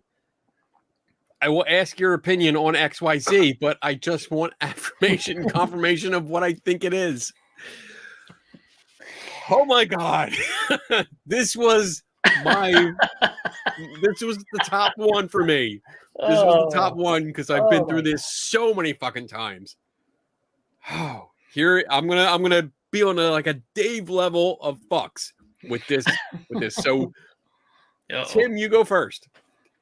Ha. I see this only not like you see it, but I only see this. I remember at the end of my ghost hunting days, when we would get the call and I would say something to the effect of, I hear what you're saying, but when I don't even know if I'm going to come to your place. Like, I think we can work this out if you just tell me what you're experiencing, and then maybe I'll come over. I'm not going to bring any equipment. I'll come over with one of my friends. It's a home inspector, and you're automatically shut down. So that tells me that they weren't looking for an answer. They just want confirmation that their place is haunted so that they can, I don't know, have more fun on Halloween parties with their guests. And that was kind of the end of my ghost hunting days was around there. That's all I can say. I can only imagine Kenny and Dave probably getting it far worse than me, but that's pretty much it. All right, Dave, your turn. Yeah, I mean, I've had this happen plenty of times. Somebody will come up to you, show you a photo, have you listen to an EVP. I just want to know what's your thought on it? What do you think it is? And they really don't want your honest opinion. They just don't. They want you to confirm what they already think. And when you don't, they get pissed off. and then they walk off. It's like, well, then why the hell did you even come over here and ask me? So yeah, that's all I'm going to say. It annoys the ever living hell out of me. And it's really one of the major reasons Jen and I stopped going to paranormal conferences. We stopped having a conference, and we stopped giving talks at conferences, quite honestly, because it got that bad. And I didn't feel like, if you want my opinion, I'm not a jerk about it. I'm pretty nice about it. I'm like, well, and I don't come out and tell somebody, no, that's not what it is. You're wrong. I tell them, have you thought about this? What do you think about this? Why do you think that? I'm pretty nice about it, but man, people, they just want you to affirm and confirm what they already believe. And we had back in the days, and I cringe, of doing private home investigations. We went through and told the family what we thought was going on, and the daughter called and she said, why can't you just tell my mother that it's the ghost of my dad's ex that's causing all these problems, so my mom can get on with the divorce? And we're like, what? So she already had a whole story in her mind, and they had created what they think is going on, and they wanted us to confirm that. And we're like, no, we're not going to do that. And that was just to me, that was a huge, huge red flag, and perfectly exemplifies what I was trying to get at with that paranormal canon. Oh, I got a small story. The divorce thing just brought something to my memory. Talking about affirmation, confirmation. I had a call from a young lady that was engaged in an affair with someone obviously other than her husband, but her husband had hidden a recording device in the house. And she called saying I needed to convince her husband that was a ghost. And she played some of it. I was like, man, that's not a ghost. There's nothing. No, number one, hell no, I'm not getting involved in none of this. Number two, no, that's you're not going to get anybody to convince that person that what I just heard was a ghost. But yeah. All right. Here we go. go. Stay calm on this. I'm trying to stay calm. I got my little spinner. I've been spinning it in my hand, trying to stay calm. This really annoys me. Especially when it comes to like photography, or looking at things in video. I will. This is probably one of the rare times that I will say, yes, I think I am an expert in this subject matter, because I've done enough study. I don't know everything, but I know a lot, and I'm constantly willing to go to distance and recreate experiments in order to replicate what I see or what was done, and try to figure out what was done. So I do have really, really good knowledge in this area. So it really annoys the fuck out of me when someone comes up and has pictures, or someone contacts me on social media, an email, or walks up to me at a conference and says, hey, I have pictures of a ghost. I need you to look at this and tell me what you see. And I tell them what I see. And it's usually some kind of optical illusion, whether it's a reflection or dust particle or what have you. Maybe a mirror, that they caught their own reflection in. And you see that instant regret on their face that they asked me, because it's like, how dare you not agree with me?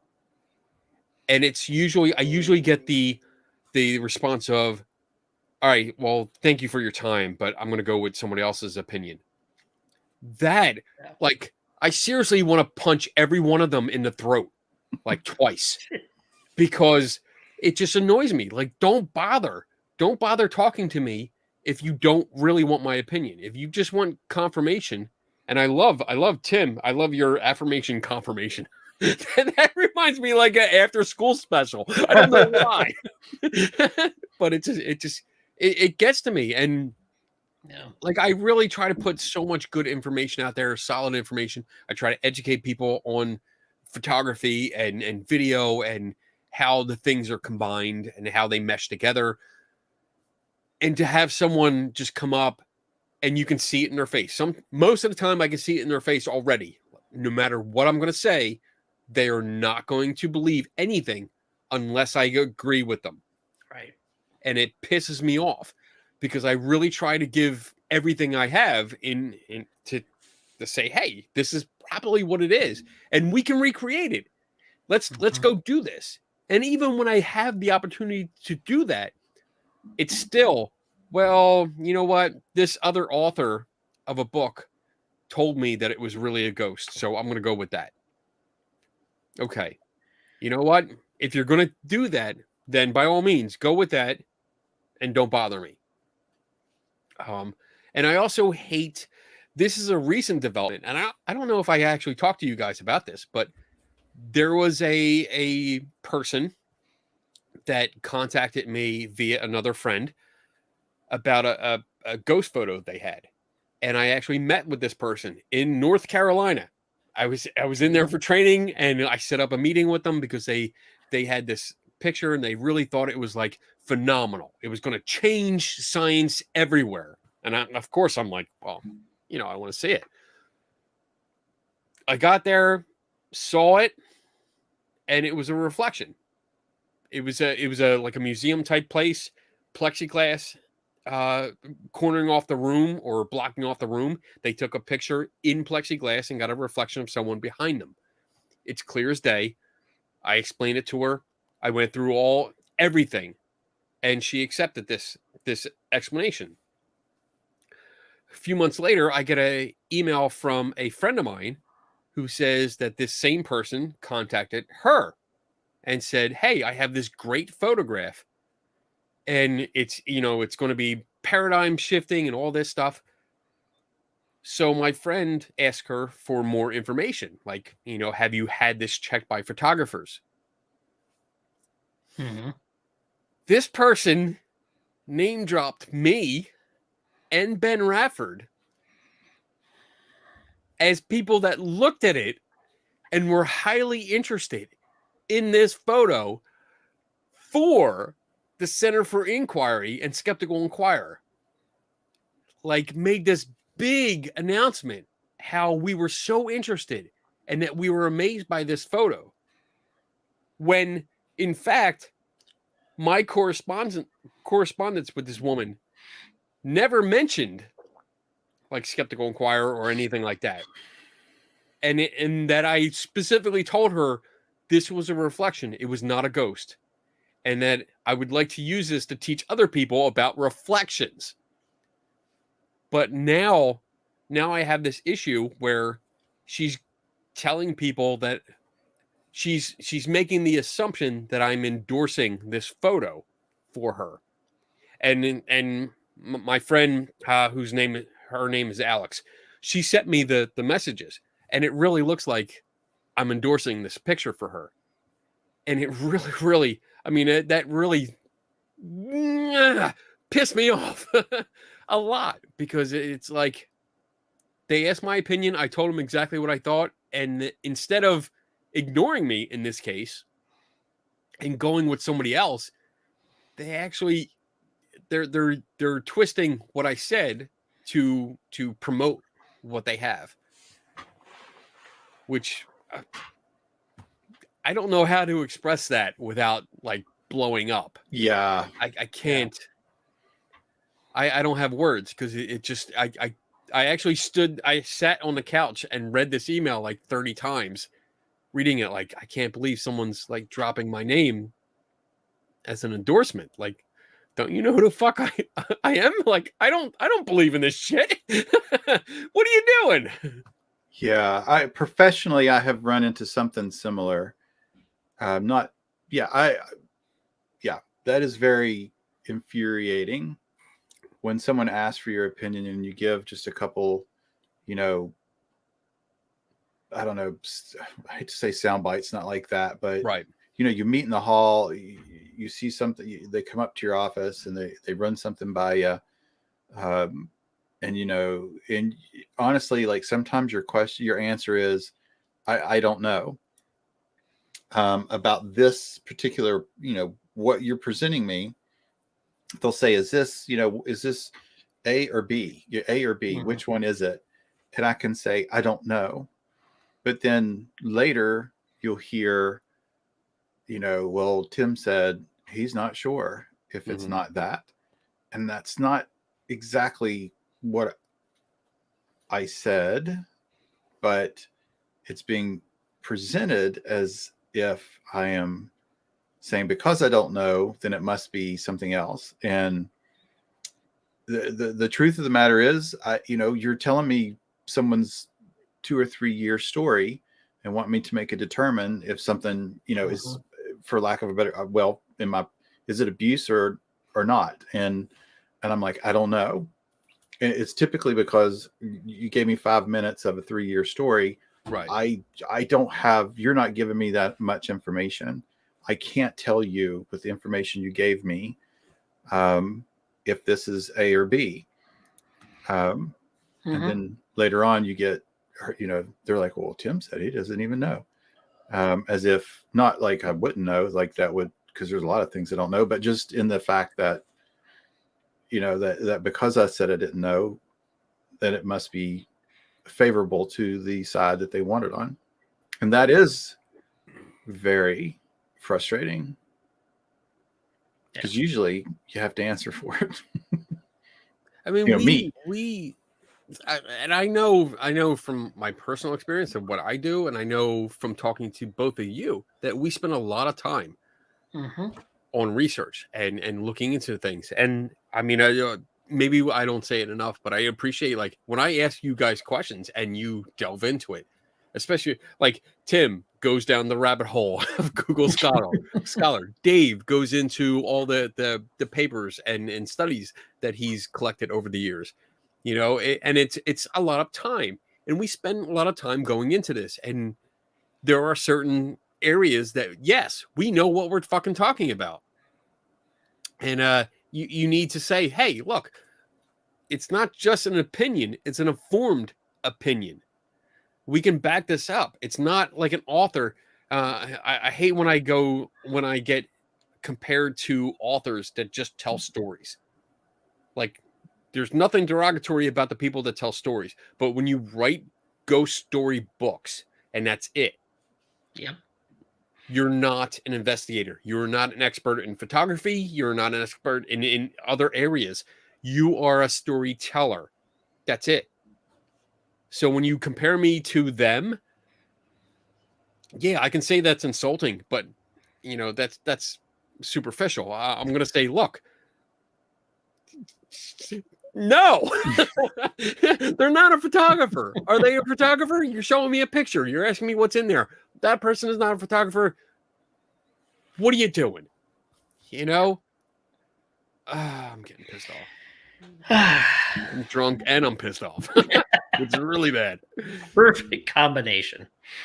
All right. Let's see. Are we good? Are we good, I'm good. Dave? You got anything to add to that?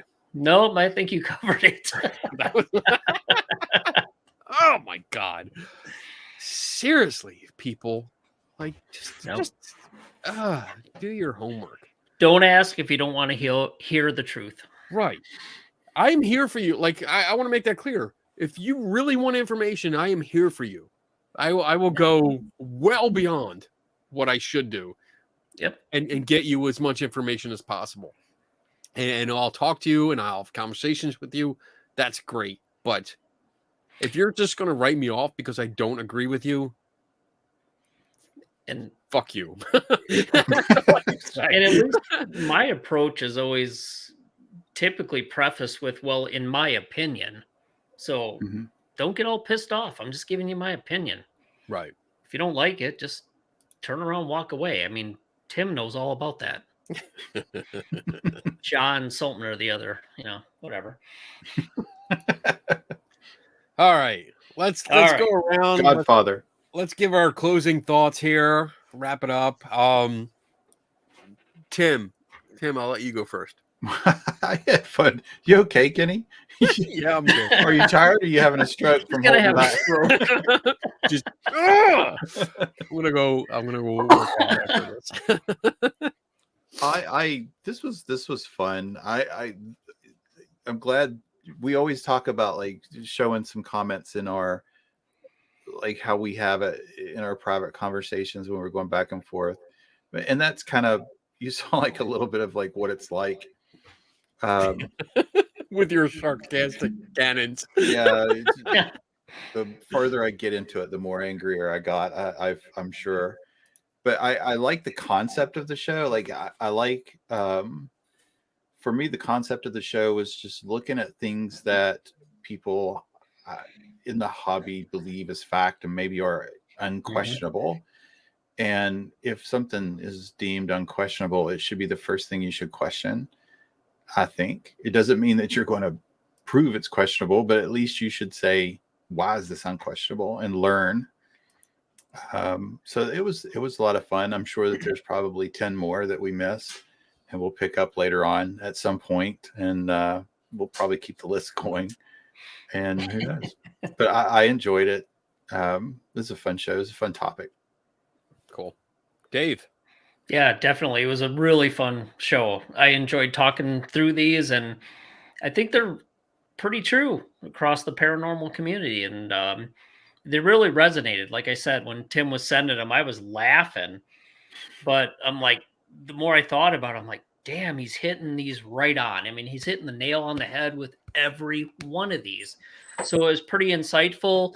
And I think in the top 10 that we came up with, it really covers a vast majority of the general paranormal canons that ghost hunters and paranormal investigators out there make. So yeah, it was a lot of fun, and I really enjoyed digging into them and kind of talking through some of them. So yeah, great show, good topic.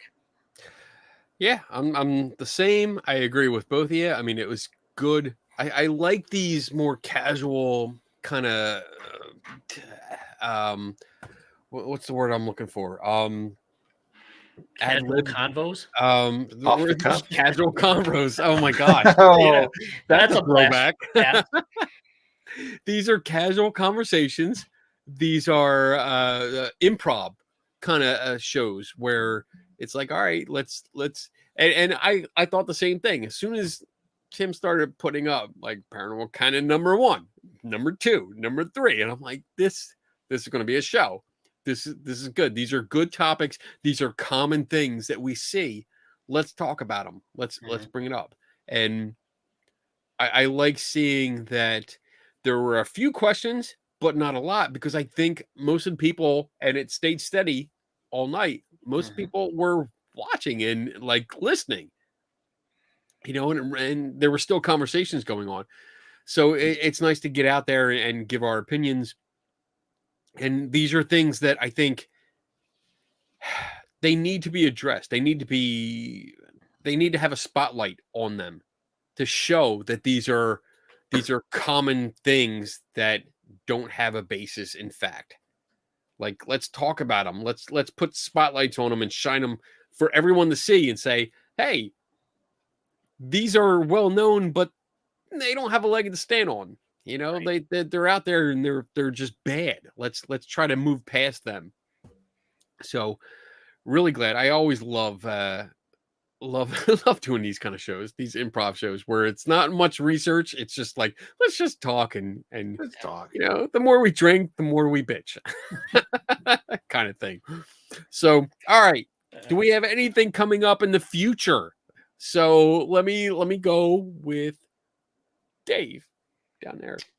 I'll see you next Saturday night. Oh my God. Tim, what do you got? I do a show every Saturday night with 2 really good friends that we like to get drunk and talk shit and say the F word a lot. So I'll be there next Saturday. So I also have next Saturday with these 2 fuckers. I don't know who's up next. Who's up? Dave? Tim. No. Tim's up. Yes. think Tim's up. Good. Tim's got to get a topic up, and if you can beat my record. Already got one. Oh, what do you got? It might be hopefully not too intensive, but I do still want to talk about the data recorders because I want to set that up, and I think you've probably, without talking too much, but I know that you got a piece of equipment to look at from the book and your experience with it. But yeah, so I just to set for next week, like I know next to nothing about this topic, but I am interested in taking a pretty good leap and seeing what I can do. And with that means I'm also wanting to show everyone my mistakes and my successes in this. But I need to learn what to do. Like, so I will be reading a lot this week and then learning a lot from Dave and then applying for funding, probably, by the way it sounds like it's going, because $200 isn't going to cut what I want to do. Yep. Yeah. Cool. We'll see. All right. So I have that, and then of course I have my Friday night show, 8 p.m. Eastern on Friday nights, and next week is the weekend before Valentine's Day, so I'm actually having JD on. Cool. And he is going to be doing the one chip challenge. He's going to be eating this piece of demon shit. I've seen enough TikToks to know that that's a bad idea. He's also going to be talking about a topic, so he's going to eat this first and then still have to do a whole show. Ooh. Cool. So that'll be fun. Hopefully, we'll see what happens with that. But other than that, everything's up in the air, and then I'm not making any commitments. Well, I'm going to Gettysburg, but I'll talk about that later. Anyway, so let me cue up the video so we can get out of here.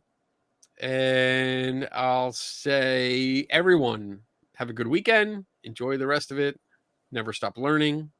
And we'll see you next week. Right? Yeah. See ya. See ya.